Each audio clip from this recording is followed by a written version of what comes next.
I had always loved the outdoors.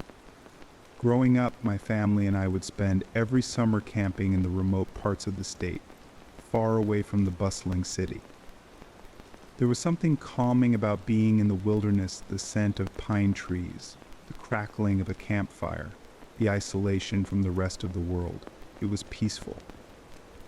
But after that trip, my feelings about camping changed forever. It was the summer of 2016. I was 25 at the time and hadn't gone camping in a few years. Life had gotten in the way: college, work, and the usual grind. My closest friend, Mike, suggested we take a weekend off and get away from it all. He had found a campsite deep in the woods, far removed from any trails or parks. It was supposedly an old, unofficial camping spot used by hunters back in the day, remote, quiet, and totally cut off. It sounded perfect. I needed the break, and the idea of being surrounded by nothing but trees and nature was exactly what I craved. I packed my gear, and the two of us set off early on a Friday morning, eager for the adventure ahead. The drive itself was uneventful. It took us about 5 hours to get to the area, with the last hour being down narrow, dirt roads that hadn't seen maintenance in what felt like years. We parked the car at the end of the road and hiked another hour into the forest, following a GPS Mike had brought. The deeper we went, the quieter it got. It felt like the world was slipping away, and it was just the two of us in the endless expanse of trees. When we arrived at the campsite, it wasn't much to look at: a small clearing surrounded by tall pines. There was a fire pit made of old stones, likely used by whoever had camped there before. The sun was still high in the sky, and the warm glow made everything seem idyllic. We set up our tent, gathered firewood, and got everything ready for the night. The first evening was exactly what I had hoped for: relaxing, calm, and peaceful. We talked about life, shared a few beers, and watched the stars come out as the fire crackled. As the night deepened, the forest came alive with the sounds of nature. Crickets chirped, owls hooted, and somewhere in the distance, I could hear the occasional rustling of leaves, probably a deer or some other small animal wandering around. Nothing unusual. After a few hours of staring at the fire, my eyelids grew heavy, and we decided to turn in for the night. That's when things started to feel different. As I lay in the tent, staring up at the fabric above me, I noticed the sudden shift in the sounds around us. The forest, which had been so full of life and noise, was now completely silent. I tried to rationalize it, telling myself that it was late and most animals had probably settled down for the night. But something about the silence felt wrong. It wasn't a peaceful stillness, it was oppressive. Almost like the forest was holding its breath, waiting for something to happen. I didn't say anything to Mike. I didn't want to sound paranoid. I figured I was just overthinking it. I eventually drifted off to sleep, but it wasn't restful. My dreams were strange, filled with dark shapes moving between the trees, watching us from just beyond the firelight. Each time I jolted awake, I would listen for any sounds outside the tent, but there was nothing. Just that suffocating silence. The next morning, we both woke up feeling groggy. Mike mentioned he hadn't slept well either, but we shrugged it off and blamed the unfamiliar setting. We spent the day hiking around the area, exploring the dense forest, and even finding a small stream about a mile from camp. The air was crisp, and despite our uneasy sleep, we started to feel better. The sun was shining, the birds were singing again, and the forest seemed alive once more. But as dusk began to settle, that feeling of unease returned. The forest, which had been noisy all day, slowly quieted again as the sun dipped below the horizon. I noticed it first, but this time I could tell Mike felt it too. He was usually the laid-back one, never rattled by anything, but I could see it in his eyes. Something about this place wasn't right. We sat by the fire that night, barely speaking. Every time I glanced into the darkness beyond the trees, I felt like I was being watched. I couldn't explain it. There was nothing to see, just trees and shadows, but the sensation of eyes on us was overwhelming. I tried to brush it off as paranoia again, but then there was the sound. It was faint at first, almost too quiet to notice. A soft, rhythmic tapping, like someone gently knocking on a tree far in the distance. I looked over at Mike to see if he had heard it too, but he was staring into the fire, his face tense. "Do you hear that?" I finally asked, my voice barely above a whisper. He nodded, not taking his eyes off the flames. The tapping continued, slowly growing louder. It wasn't constant. It would start, then stop, then start again, each time coming from a different direction. It felt like it was circling us, moving through the forest just out of sight. We didn't talk much after that. Both of us were on edge, listening intently to the eerie sound as it moved through the trees. I could feel my pulse quicken, the hairs on the back of my neck standing up. Every instinct I had was screaming at me that something was very, very wrong.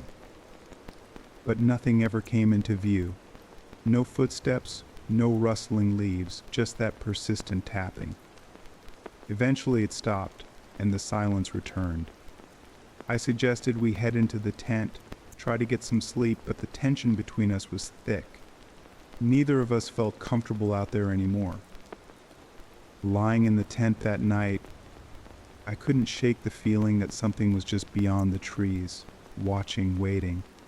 I could still hear the faint echo of the tapping in my mind, even though it had stopped. Every creak of the trees or rustle of the wind set my heart racing, but the night dragged on without incident. Eventually, I fell into a fitful sleep, my dreams once again filled with dark shapes moving through the woods. The next morning, we both agreed that something was off about the place. Mike, usually the skeptic, was visibly unnerved. We debated packing up and leaving early, but stubbornness got the better of us. We told ourselves we were being ridiculous, letting our imaginations get the best of us. Besides, it was our last night. What was one more? That evening, as the sun set for the final time, the atmosphere in the camp shifted completely. The silence returned, but now it felt almost oppressive, like a heavy weight pressing down on us. The fire crackled weakly in the pit, casting long, flickering shadows across the clearing. I couldn't shake the sensation that we weren't alone. The tapping hadn't returned, but that didn't make me feel any better. If anything, it made things worse. As the hours dragged on, I found myself staring into the darkness, my mind racing. Every shadow seemed to move, every gust of wind sounded like footsteps. Mike wasn't saying much, but I could tell he was feeling the same thing. We were both on edge, waiting for something to happen, even though we couldn't explain what. Then, sometime after midnight, I heard it. At first I thought it was the wind, but as I listened more closely, I realized it was something else entirely. A faint, almost imperceptible whispering, coming from somewhere deep in the trees. It was so quiet, I thought I was imagining it, but then Mike looked at me, his face pale. "You hear that?" he asked, his voice trembling. I nodded, too scared to speak. The whispering continued, growing louder, but it was impossible to tell where it was coming from. It seemed to surround us, filling the air with a low, murmuring sound. I couldn't make out any words, but the tone was unmistakable. It was wrong. Suddenly, a loud crack echoed through the clearing like a branch snapping in half. We both jumped to our feet, staring into the darkness. My heart was pounding in my chest, and my hands were shaking. For a moment, everything was still. And then, out of the corner of my eye, I saw it. Just beyond the tree line, something was moving. At first it was just a shadow, but as it came closer I realized it wasn't an animal. It was tall, impossibly tall, with long, thin limbs that seemed to stretch unnaturally as it moved. Its body was hunched, and its face was hidden in the shadows, but I could feel its eyes on me, watching. Mike and I didn't say a word. We just grabbed what we could and ran. I don't remember much about that night after that. We sprinted through the forest, not stopping until we reached the car. The entire time I felt like something was chasing us, just out of sight, lurking in the trees. We didn't speak on the drive home, both of us too shaken to process what had happened. To this day, I don't know what we saw in those woods. Maybe it was just our imaginations, the result of too many scary stories and too little sleep. But deep down, I know that something was out there, something that didn't want us there. After that night, Mike and I didn't talk about the trip. We went back to our normal lives, but things felt different. It was like a dark cloud had settled over both of us. We tried to shake it off, telling ourselves it was just some creepy experience in the woods. But the silence between us said otherwise. Whatever had happened, it had left a mark that neither of us wanted to confront. A few weeks passed, and I thought the memory would start to fade, but instead it only grew sharper in my mind.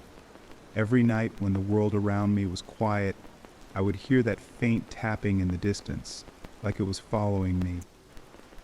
It wasn't always there, but on some nights it was unmistakable, like it had somehow found me.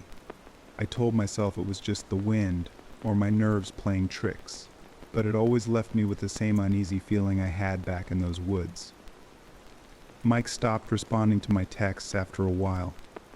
At first, I didn't think much of it. He was always one to go off the grid now and then. But after a month of silence, I started to worry. I tried calling him, but his phone went straight to voicemail. I even drove by his apartment once, but no one answered the door. His car was parked outside, but there were no signs of him. That's when I really started to panic. I called his sister, asking if she'd heard from him, but she hadn't. In fact, she seemed a little alarmed by how long it had been since anyone had spoken to him. She filed a missing persons report that same week, and the police came by to ask me questions about the last time I'd seen him. I didn't tell them everything. Who would believe it? I just said we'd gone camping, and he'd been distant since we got back. That was enough to raise eyebrows, but there was nothing more I could offer. A couple of weeks later, they found Mike's body. He was discovered deep in the woods, not far from where we had camped. The official report said he had likely gotten lost and succumbed to the elements. His body had been out there for days, maybe even weeks, and by the time they found him, animals had gotten to him. There wasn't much left to identify. They chalked it up to a tragic accident, a man who went back to the wilderness and didn't make it out. But I knew that wasn't the whole story. I couldn't shake the feeling that whatever we'd encountered that night had something to do with it. Mike wasn't the type to wander off alone, especially not into the same woods that had terrified us both. He had no reason to go back there. And yet, somehow he had. The last night we spent in those woods, I remembered Mike sitting by the fire, staring into the dark like he was trying to understand something. Maybe he heard something I hadn't. Maybe he saw something I didn't. Whatever it was, it must have drawn him back. And it killed him. I never went back to the campsite. In fact, I've never been camping since. But the nightmares haven't stopped. Every night I'm back in that clearing, the fire slowly dying as the shadows creep closer. I hear the tapping louder and louder until it's deafening. And then, out of the corner of my eye, I see that figure again, tall, hunched, watching. It's been years since Mike's death, but I can't escape the feeling that something followed us back from those woods. Maybe it was always there, lurking in the trees, waiting for someone to notice it. Or maybe it latched onto us the moment we stepped into its territory. I don't know. All I know is that I'll never be able to forget what we saw. And no matter how far I try to run from it, it's always there, just beyond the edge of my vision, waiting. I still hear the tapping sometimes, usually when I'm alone, in the dead of night, when everything else is silent. It's faint, barely noticeable at first, but then it grows louder, closer. I've thought about going back to those woods, trying to find some kind of answer. Maybe if I confront whatever it is, it'll stop haunting me. But every time I think about it, my body goes cold, and the memory of that figure lurking in the darkness keeps me from ever stepping foot in the forest again. I've come to realize that some places are better left undisturbed. There are things in this world we weren't meant to see, things that exist just beyond the veil of our understanding. And once you see them, they never let you go. I don't know what Mike saw that night. I don't know why he went back. But I do know one thing for certain. Whatever's out there in those woods, it's still watching. I wasn't always a fan of camping, but over the years it had become a way for me to disconnect. Work had been stressful, too many long hours, too many sleepless nights, and I just needed a break. A weekend away from the constant buzz of emails, phone calls, and deadlines sounded perfect. My friend Adam had the idea. He'd heard about a spot from an old co-worker, a remote lake hidden deep within the forest. No marked trails, no cell service, and no other campers. Just us and nature. That's exactly what I wanted, complete isolation. It felt like the only way I could truly breathe again. We decided to make the trip in early September. The weather was still warm, but the summer crowds had started to thin out, leaving the woods quieter than usual. Adam was more experienced with camping, so I trusted him to handle most of the planning. He assured me the lake would be easy to find with the directions he'd gotten, and I didn't think much more of it. I packed light, just the essentials. The thought of getting lost in the woods never crossed my mind. We left early Friday morning, driving a few hours north into the wilderness. The first part of the trip was uneventful wide roads, slowly narrowing into gravel paths, and eventually into little more than dirt tracks through dense forest. Adam parked the car at a small pull-off on the side of the road, where we'd start our hike. The air was fresh and cool, with that familiar scent of pine that I always associated with being deep in the woods. We grabbed our gear, and off we went. The trail, if you could even call it that, was barely there. It was more of an overgrown path, just wide enough to suggest people had walked it before, but it had clearly been abandoned for a long time. Adam seemed confident, though, navigating with a worn map and a compass. I didn't ask where he got the map, but I trusted him. We pushed deeper into the forest, the trees growing taller and thicker around us. For the first few hours, it was almost peaceful. The only sounds were the crunch of leaves underfoot and the occasional chirping of birds. But as we moved further from the car, something started to shift. The woods grew quieter, not in the usual way that comes with being far from civilization, but in a way that felt unnatural. The birds stopped singing, and the wind barely rustled the branches. I chalked it up to nerves. I wasn't used to being this far from anything. After what felt like forever, we finally arrived at the lake. It was smaller than I had imagined, more like a large pond, really. The water was dark, almost black, and perfectly still. There were no ripples, no movement at all. It was eerie how lifeless it looked. No fish jumping, no insects buzzing around the surface. Just this dead, stagnant water surrounded by tall, looming trees. I felt a wave of discomfort, but I tried to shake it off. After all, this was what I had wanted, right? Silence, isolation, peace. Adam didn't seem bothered at all. He was already setting up camp along the shore, choosing a spot that was relatively flat with a good view of the lake. By the time the sun started to set, we had a small fire going, and the tent was up. The air grew cold quickly once the light faded, and the silence around us became even more pronounced. I remember sitting by the fire, watching the flames flicker, and feeling that same unease creeping in again. Something about the lake just felt wrong. I couldn't explain it. It was almost as if it didn't belong here, like it was out of place in the world. As night fell, we ate our dinner in near silence. Adam seemed content, but I couldn't shake the feeling that we weren't alone. Not in the sense that someone was watching us, but more like the forest itself was aware of us. It sounds ridiculous, I know, but that's the only way I can describe it. There was a tension in the air, a kind of pressure that made the back of my neck tingle. I tried to ignore it, telling myself I was just tired from the hike. We called it an early night, crawling into the tent as the fire died down. I lay there in the darkness, listening to the absolute silence outside.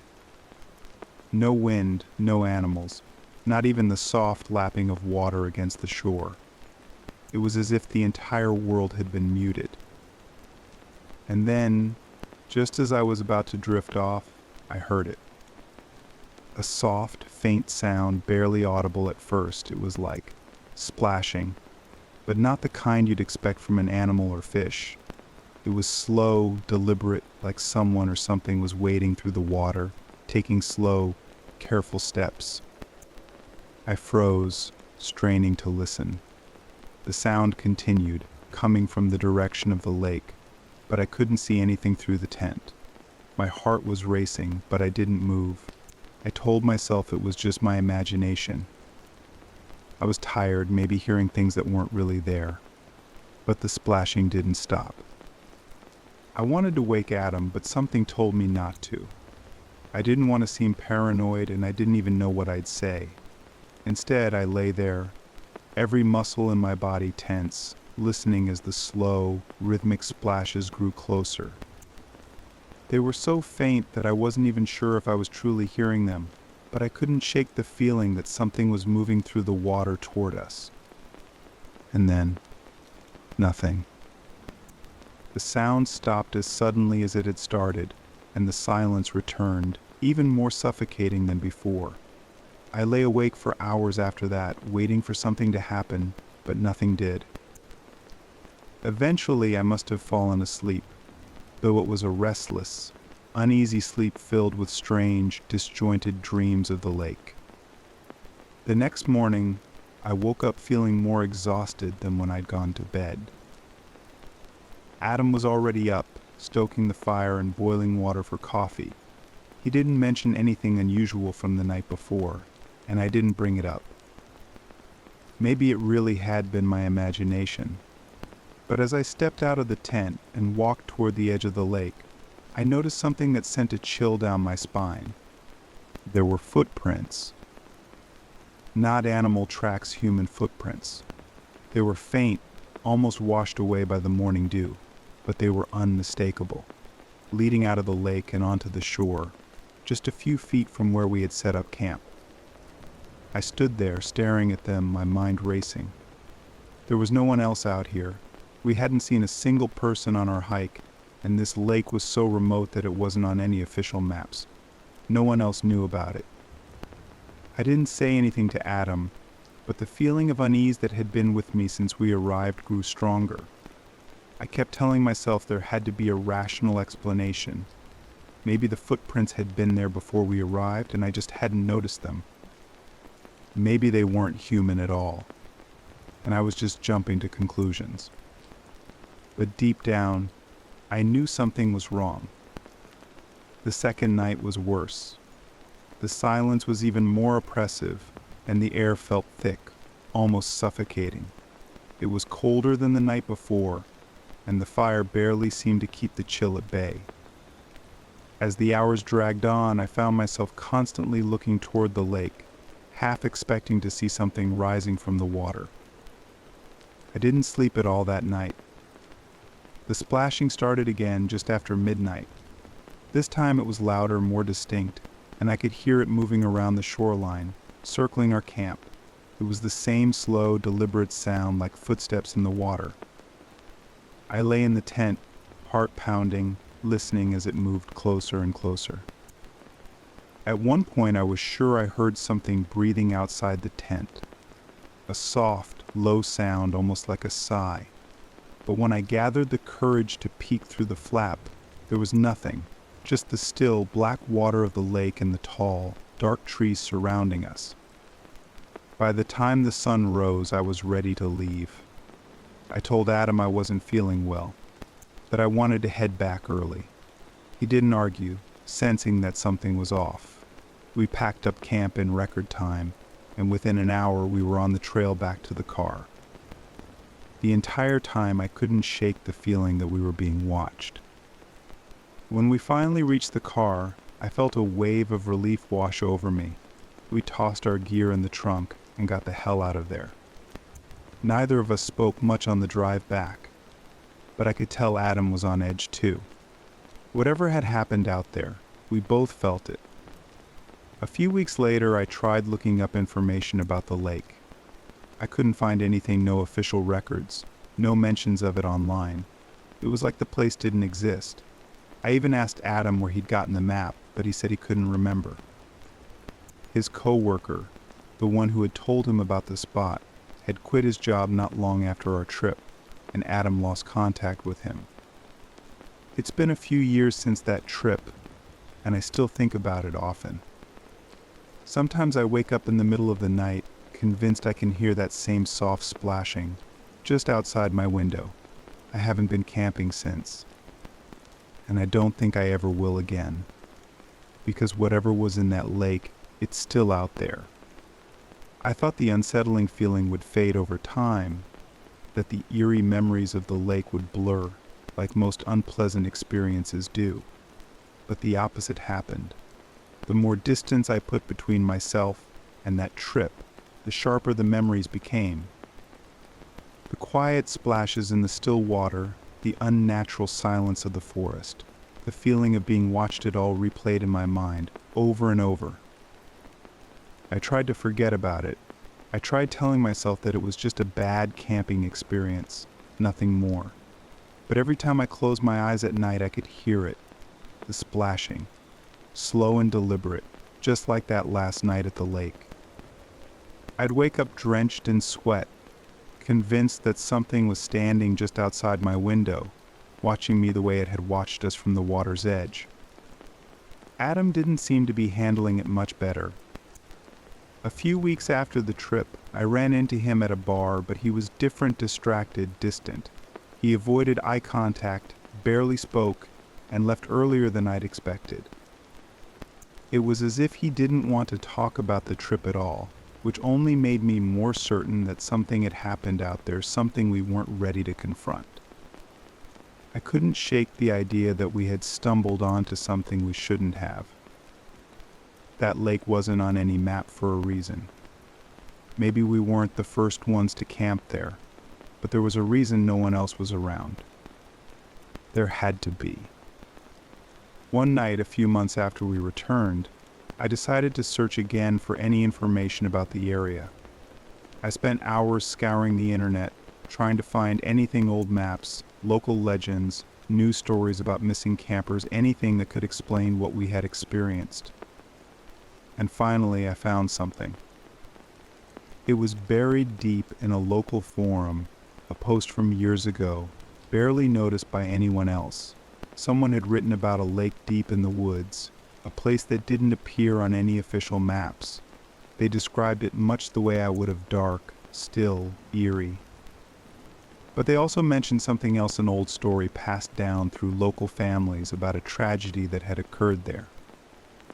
According to the post, decades ago, a small settlement had existed not far from where the lake now sat. It wasn't anything official, just a handful of families trying to make a life in the wilderness. But the settlement didn't last long. One by one, the people started disappearing. First, it was a child who had wandered too close to the lake's edge.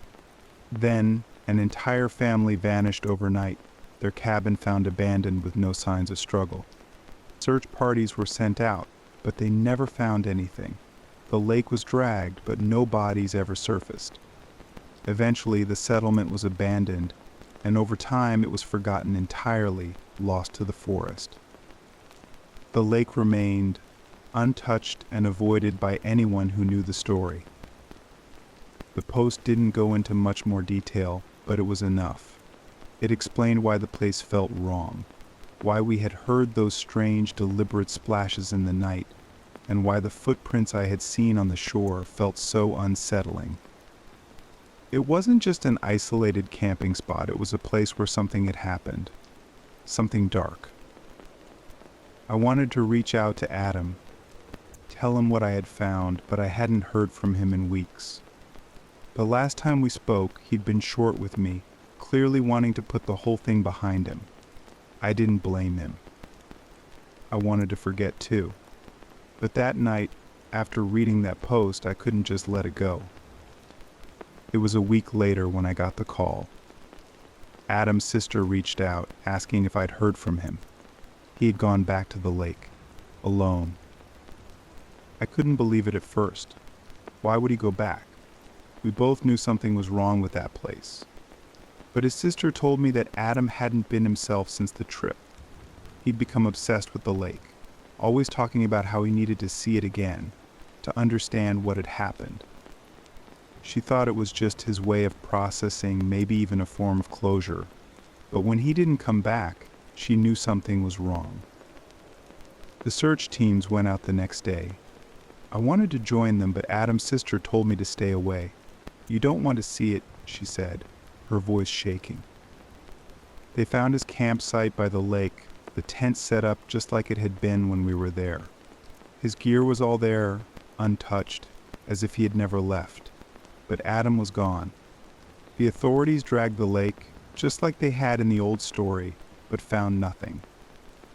No body, no signs of struggle, just the same eerie stillness that had haunted us before. The official report ruled it as an accidental drowning. Maybe Adam had gone for a swim in the early morning and gotten caught in the deep water. But I knew better. Adam hadn't gone there to swim. He went back because something had called him, something that had been waiting for him ever since we left. After Adam's disappearance, I couldn't stop thinking about that last night at the lake, the splashing, the footprints, the oppressive silence. It was like the lake had a pull, a way of getting into your head and making you want to come back, no matter how much it terrified you. That's what had happened to Adam.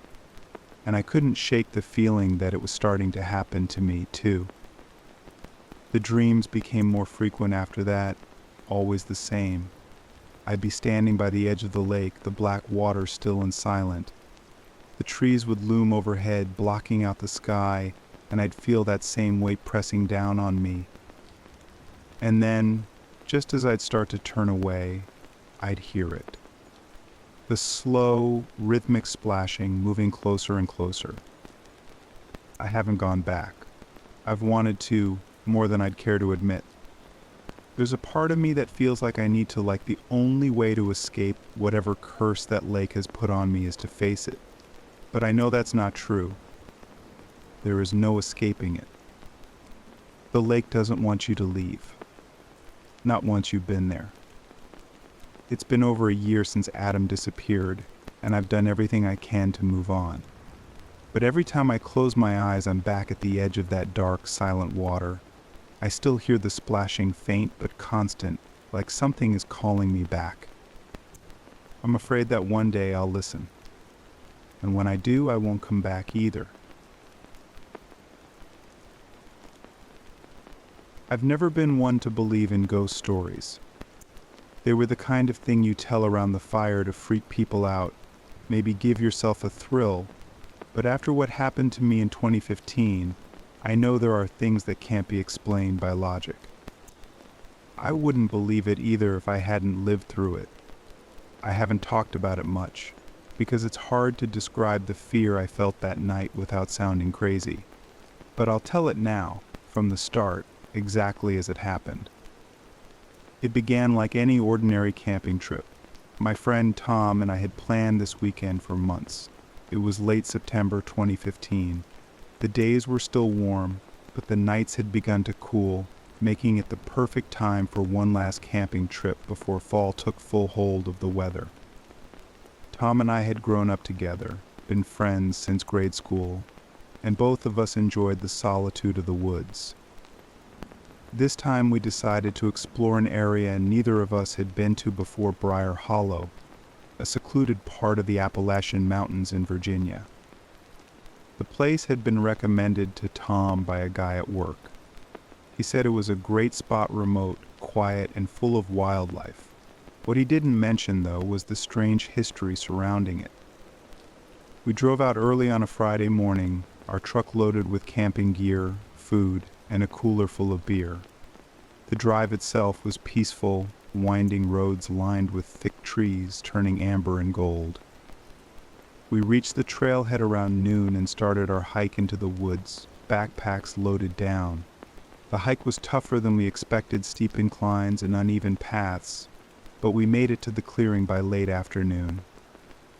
It was a beautiful spot, a wide open space surrounded by dense forest, with a small stream cutting through one side. Briar Hollow felt like the perfect place to get away from the world. We set up camp, pitched the tent, gathered wood for a fire, and settled in for what we thought would be a relaxing weekend. The first night passed uneventfully. We drank a few beers, talked about work, old times, and life in general. The sound of crickets filled the air, and the occasional hoot of an owl echoed from the trees. There was nothing out of the ordinary, nothing to give us any sense of foreboding. But things started to change on the second night. It was around dusk when I first noticed something was off. We were sitting by the fire, and I kept hearing this faint, rhythmic tapping. It was soft at first, like something hitting wood. I shrugged it off, thinking it was probably a woodpecker or some animal moving around. But as the night wore on, the tapping became more persistent. Tom didn't seem to notice, so I tried to ignore it. That night as we lay in our tent, the sound came again. Louder this time, more deliberate. I could hear it over the sound of the wind rustling through the leaves. Tap, tap, tap. It seemed to be coming from the trees around us. At first I thought it was just in my head, the kind of thing you imagine when it's dark and you're in an unfamiliar place. But then Tom stirred beside me and asked if I heard it too. Relieved that I wasn't imagining things, I told him I did. We tried to rationalize it. Maybe it was a tree branch hitting another, or an animal knocking something against the trunk. But no matter how much we tried to explain it away, the sound continued. Tap, tap, tap. I didn't sleep well that night, and when morning came, we both felt uneasy. Something about Briar Hollow didn't feel right anymore, but we had no reason to pack up and leave just yet. It was probably just nerves, we told ourselves. By the time the sun began to set again, that uneasy feeling had grown stronger. The forest was silent, not just quiet silent. No birds, no rustling leaves, nothing. It was as if the woods were holding their breath. And then the tapping started again, louder this time, as if whatever was making the noise was getting closer. We stood by the fire, listening intently, trying to figure out where it was coming from. The hair on the back of my neck stood up as the tapping grew into a steady rhythm, like the slow, deliberate knock of someone or something watching us. The tapping seemed to move, circling the camp, just out of sight. I scanned the trees with my flashlight but saw nothing unusual. Tom suggested it might be another camper messing with us. But we hadn't seen anyone else the whole time we'd been out here. Besides, who would be out here this late, creeping around in the dark? It wasn't until the next day that we learned the history of Briar Hollow. We were taking a break by the stream, debating whether we should pack up and leave, when an old man appeared on the trail. He looked like a local, the kind of person who'd spent his whole life in these mountains. He asked us how long we planned to stay, and when we mentioned the tapping sounds, his expression darkened. "That's no animal," he said. "It's the Hollow's curse." He went on to explain that back in 1973, A man named Daniel Harris and his family had lived nearby. Daniel had been a quiet, reclusive man who worked as a carpenter. He and his wife Marjorie had one daughter, Lily, who was just 6 years old at the time.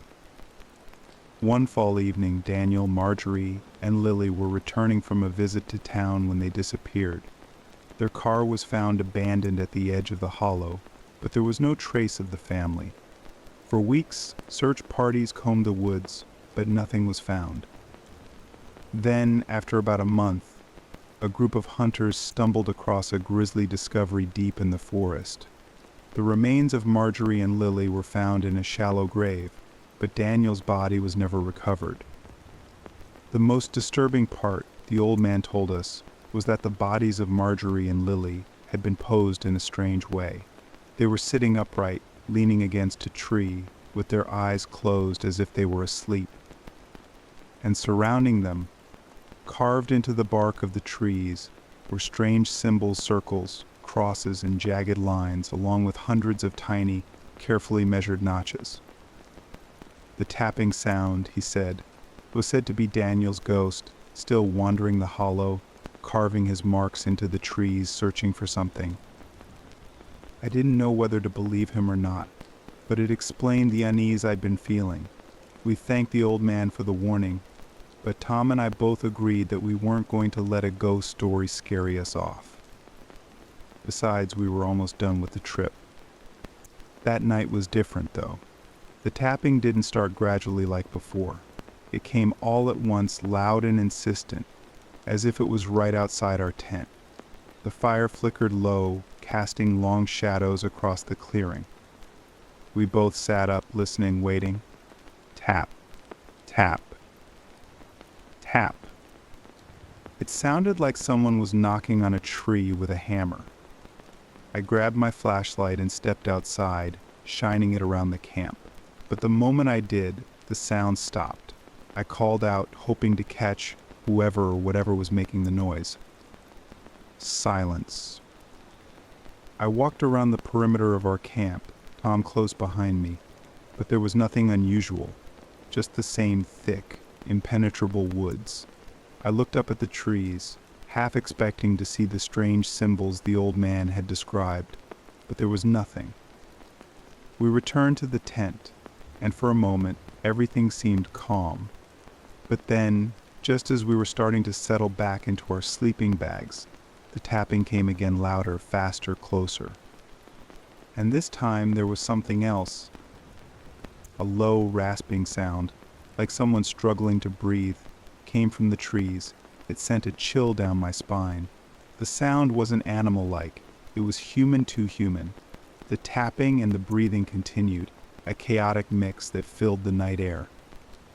We sat there, frozen, too scared to move. That's when I saw it. Just beyond the edge of the firelight, between two trees, something was standing there. At first I thought it was a person, a man, but as I squinted, trying to make out the figure, I realized it was wrong. Its limbs were too long, its posture too rigid. It just stood there, staring at us, unmoving. I couldn't see its face clearly, but I knew it was watching us.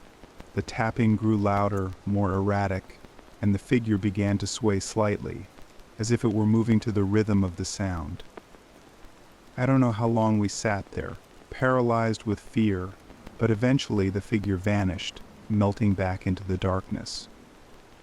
The tapping stopped. We didn't sleep that night. We packed up as soon as the sun rose and hiked back to the truck in silence. Neither of us wanted to talk about what we'd seen or heard. There was no explanation for it, no logical way to make sense of it. All I know is that something is wrong with Briar Hollow. Something still lingers there, trapped between the trees, waiting. And the sound of tapping will haunt me forever.